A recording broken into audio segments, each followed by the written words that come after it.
Well, we are here in Santa Monica, California. And we're standing in front of the famous Santa Monica Pier. And Laynie Browne is here. Hi, Laynie. Hi. And you don't like roller coasters or Ferris wheels. No, but I do love Los Angeles, where I was born.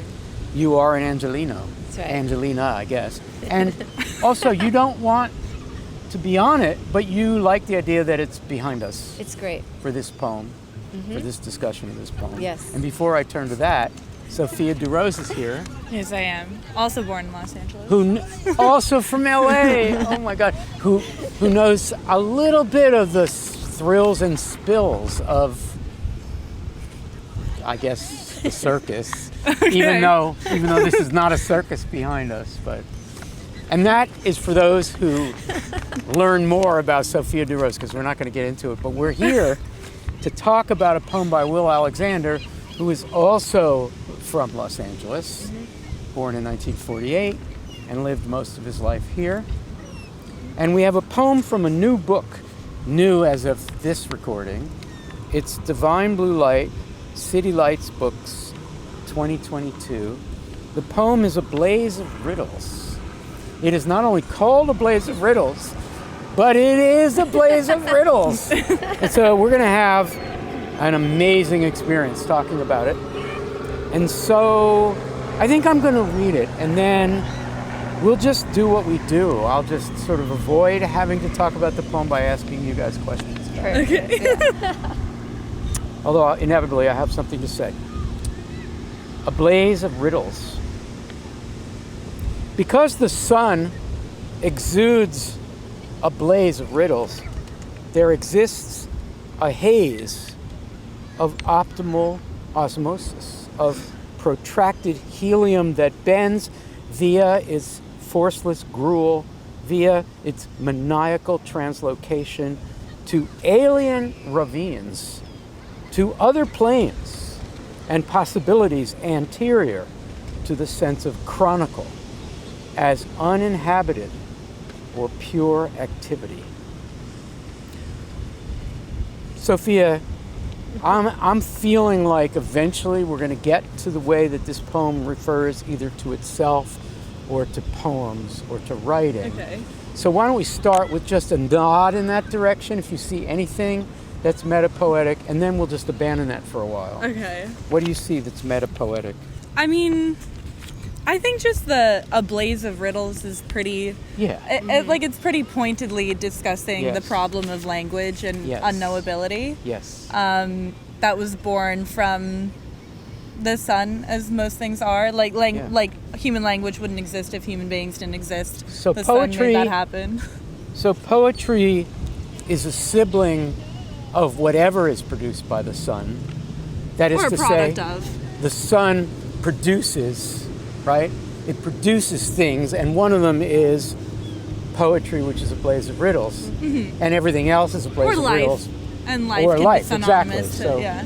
So poetry for a poet like Will Alexander, poets like Joan Rotalick and Emily Dickinson, they don't see poetry as separate from everything else in life. It is not a thing that represents stuff. It is one of those things. So, okay, Blaze of Riddles, we will definitely get back to that. There's at least one other word or phrase that points to writing or poetry. Do you see one? Chronicle. I was going to say Chronicle. chronicle, but also planes and possibilities. Oh, yes. Yeah. Okay, so we're going to promise each other that we'll come back to the metapoetic reading, because I think this whole question Your of the sense of... favorite. Yeah, and I think that's what's happening here. It's not just a favorite. It's... Okay. All right. So, Laynie, let's talk about the first two lines then. Okay. The sun exudes blaze of riddles, and how it does. But because, let's do logic here. Okay. It's almost Wallace Stevensian. Because such and such, there exists. Can you help us with the logic or illogic? Sure. So I want to note that sun in the first line is capitalized, which makes me think it's not just the literal sun. Blaze of riddles, unknowable brightness. Because of this unknowable brightness, this source, Right. there's a haze of optimal osmosis or There is something that is permeable. There is something that is passing through, but how much is a little bit nebulous. What does osmosis do when it's optimal? When it's optimized? It's a Does it catalyst. create equilibrium? Right? I don't know enough about the I think chemistry of that's photosynthesis, but osmosis is a general thing of absorbing, let's say, the sun and producing stuff with it. It draws something Life from works it. because of it. Okay. It's a haze of optimal osmosis. He really never leaves well enough alone, right? Correct. So so you've got the logic, right? Because this unknowable source of all things, because it is what it is, there exists optimal osmosis. Everything's cool except, Sophia, we get to the next line and there's an of, so it's osmosis of something. Oops, what's that? I have no idea, right? Can we skip protracted helium that bends except let's to do note that. that helium is a product of the sun? Yeah. We can. Helios, I mean, sun and helium are very closely associated. So whatever that is that gets put out by the sun, it bends. Yeah, that's just the medium that makes up the optimal osmosis, right? Okay. And how does it bend, Laynie? Via. Oh my gosh. Via it's two things. Forceless gruel What via the its hell? maniacal translocation. I thought that all three of these lines, they're aspects of this idea of this cosmic source. So Gruel meaning like it's mush and porridge? It's forceless, meaning the person or the entity that's imbibing the gruel is doing it by choice. No one is forcing the gruel, and Which goes against gruel, because when I think of my grandmother Right. giving me gruel, I think of force, not forceless. and somebody's really excited to eat the gruel. They're doing it of their own free will. It's the only definition of gruel we can think of, surely. Yeah, Because grueling is related to that awful gruel. right. Okay, via its maniacal so that would be the helium that bends. I'm thinking it's the movement of the sunlight that could be even violent. All right, it's good. very forceful. So maniacal translocation. Sunlight moving in all. How many directions is the sunlight around us right now moving? It's moving in every direction. We can't see it. And where does it go, Sophia? Alien ravines and other planes of possibility. So alien ravines. How will Alexandrian is that? Well, yeah. Totally, right? I mean, there's a suggestion of otherworldliness and the inescapability of things that we can't see but do exist. Alien. I think it can also be, again, referring to a state of language, like the underside of every word, that like the underside of a denotative definition. And Will Alexander helps us out in this poem that seems very Ars Poetica-like. It's really telling us about his art, it seems. I don't know where it appears in the book, but it was chosen by the Poetry Foundation to be featured in response to the book, so I'm just guessing editorially that this is thought of as a major statement. Let's assume it's a major statement about the art. So, to alien ravines has to be followed by this big, important line that almost goes off the website. Right. To other planes and possibilities. Let's deal with that before we get to anterior. This is classic Will channeling Sun Ra, space is the place. So is alien ravines, by the way. I Correct. feel like that's Saturn or something. Yeah. Yeah. Okay. So other planes and possibilities. Beyond Earth consciousness, basically. This Earth is not the only world. So these places, so I think we can add to the metapoetic language the Dickinsonian possibilities. Did we already do that? No. I'm adding that. Okay. So we've got Blaze of Riddles, possibilities, chronicle, and somebody adds something else. I can't remember what it was. Okay, good. We'll get back to that. All right, Sophia, to other planes and possibilities prior to, anterior to, Yeah. a sense of chronicle. Let's leave off the uninhabited yet. Okay. A sense of chronicle. So- Tell us about a sense of chronicle. Like before the impulse to archive, it still existed.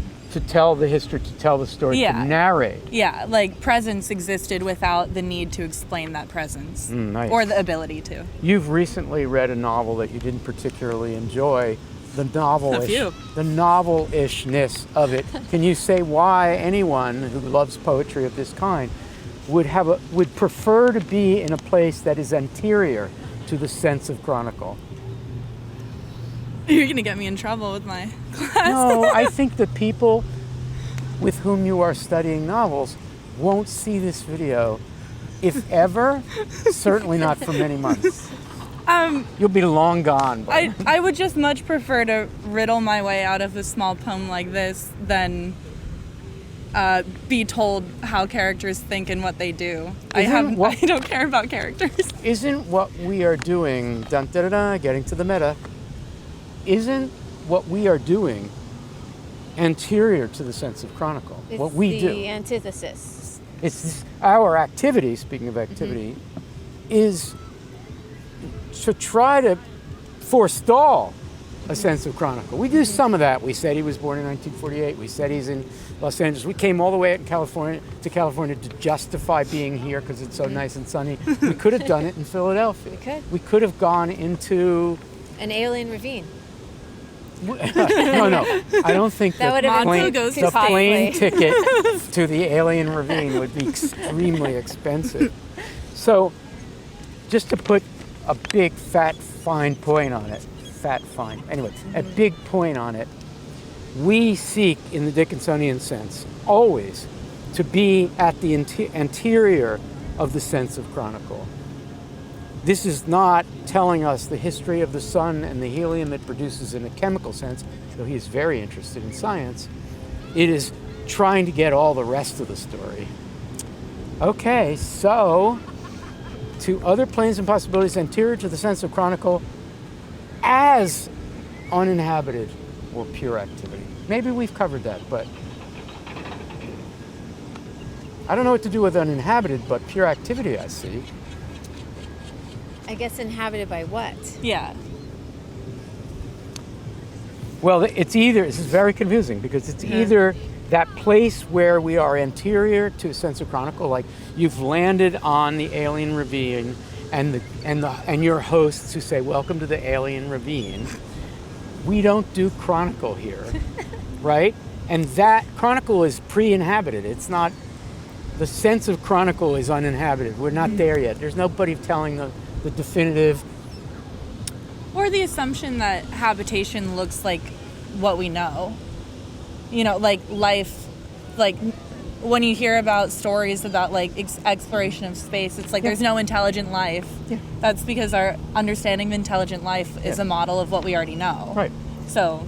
It's the house of possibility. Yeah. Right? That's inhabitation. I don't think that Dickinson used the word inhabitation or even inhabit. And Maybe the she house did, of but- possibility doesn't feel crowded by chroniclers. Well, it's also not a house. There's no roof. So that's Right? why. It's yeah. like, it might as well be a Will Alexander place. I mean, Yes. the fact is that Will Alexander, because of an affiliation with some beat poets who were influences, could be in our crazy syllabus, could be a beat. No. Right? Generationally, could be a language poet. No. Could be a Dickinsonian poet for week 2. Yeah. No.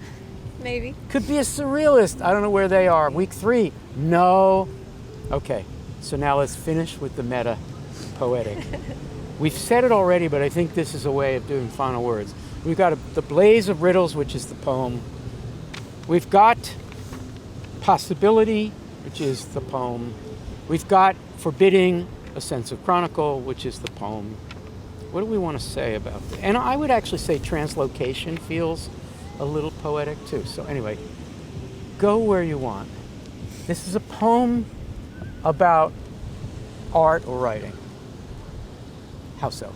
I'm going to go with the desire to blow up convention and quote something Will said in an interview about this book. The poem, by its nature, remains a pyrotechnic, going beyond the plotting with some stillborn ascendant. Oh my gosh. It's radical. That's very radical. Yeah.